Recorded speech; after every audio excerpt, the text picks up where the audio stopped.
Hello, Resurrection. It's Wednesday, July the 7th. I just got back from a great lunch with a parishioner. We had a great conversation, mostly because we talked about church. You know, some people don't like to talk shop. It's all I do. I can't talk anything but shop. I love the church. I love our little parish here. And one of the things that we talked about at lunch was the joy of worshiping in a small church. You know, this is Nashville.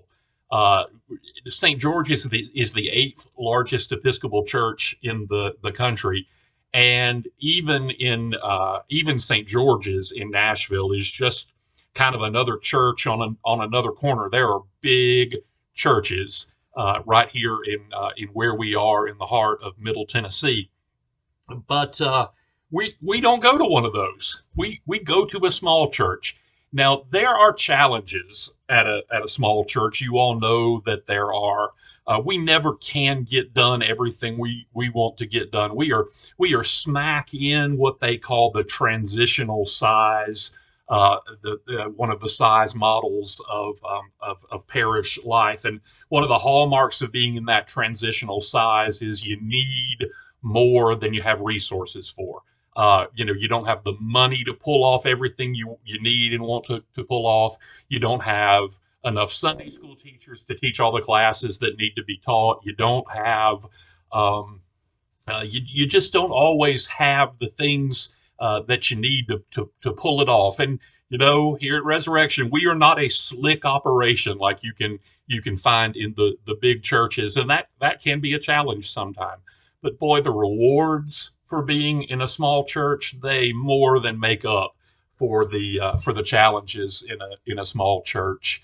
In a church this size where the priest really can know everybody and we can know one another as family, I wouldn't give anything for that. It's why I have dedicated my whole career as a priest to small church ministry. I don't ever see myself doing anything different than small church ministry. It's the thing to which I am called, and I know small churches.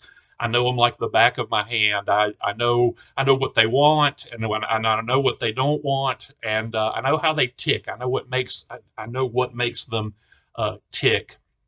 And small churches usually uh, do very well something that the church traditionally has called bearing one another's burdens. I ran across a beautiful prayer the other day from an old priest's prayer book. They used to print those as compendia to the prayer books, and I think this was a compendium to the 1890 whatever prayer book. It's a great little book. I love it. It's literally falling to pieces. So I've scanned it so that I can still continue to use it.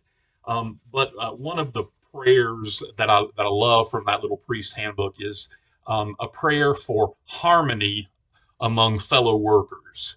And in the middle of the prayer, it says, God of love, grant to your children who eat of the same bread to bear one another's burdens in perfect goodwill through Jesus Christ our Lord. I love that little prayer because it's something that's challenging to do, especially in the world we live. In a world where we are so intolerant of different opinions and intolerant of each other, that it's a good reminder that we who kneel down at the same rail every single Sunday and we receive the same body of the same Lord, one faith, one baptism, that we have a responsibility to bear one another's burdens, in kindness, in patience. We are required to forgive when forgiveness is needed, and uh, little churches give you an opportunity to maybe put your money where your mouth is in relationships with people. You can't really hide from folks in a little church. It's just us, and we're all in here together. But as far as little churches go, there are a few things that we're doing pretty well, and I think that Christian Ed in the last couple of years, I would pit our Christian education, our Christian formation against any church this size in the country. And one of the things that I'm excited to announce to you is that in the fall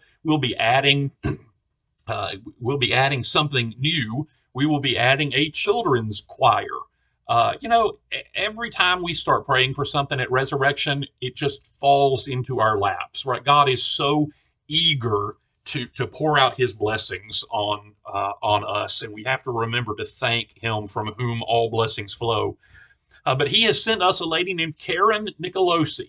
Karen and her daughter Jana, and Jana is Bobby's mother, and Karen is Bobby's grandmother. All three of them come here, all three generations. You know, Bobby is our newest acolyte. He's great. He's a basketball star. Great guy. But Karen has agreed to begin a children's choir at Resurrection. She has done this. Um, this is her calling, is what God built her to do. She's done children's choirs for years and years, and she thought she had retired. She's coming from Tuscaloosa, where she had a big, successful children's choir, and she thought she was done. She thought she had come to Middle Tennessee and retired, and lo and behold, God has dropped this in her lap and dropped her in our laps. And I'm so excited and so grateful for it. So in the fall, on Wednesday nights, we'll be starting our children's choir. And I don't know all the details about that yet, but I know that it's coming. So something that the Anglican Church has done awfully well for about 1,000 years. Our children's choirs in general, but children's choirs too. We expect a lot more from our kids in the Anglican tradition, musically speaking. I don't maybe not expect, maybe we empower them better in the Anglican tradition. It's absolutely nothing to see to log on to the Westminster Abbey website and watch young boys as young as 9 and 10 years old singing some of the most beautiful and difficult music that this world has ever known, and they do it like it's just second nature to them. We know that kids are more capable musically than adults are a lot of the time in the Anglican tradition, and I am so excited to maybe begin that here at Resurrection. So if you have a kid who is interested in music and interested in joining Miss Karen's children's choir, the Resurrection Children's Choir, stay tuned because that's coming up. I'm excited about it. Resurrection, I love you. It's been a difficult summer. It's been hot. We've had a lot of folks traveling because people are less squeamish about traveling this year than they have been for the last 2 summers. So attendance has been low this summer. It really picked up in the spring, and it'll pick up again in the fall. But you all have made it through the doldrums, I think, and we're headed back in the right direction. Now, don't forget about the blessing of the backpacks on August the 7th, and I'll see you this very Sunday. I love you.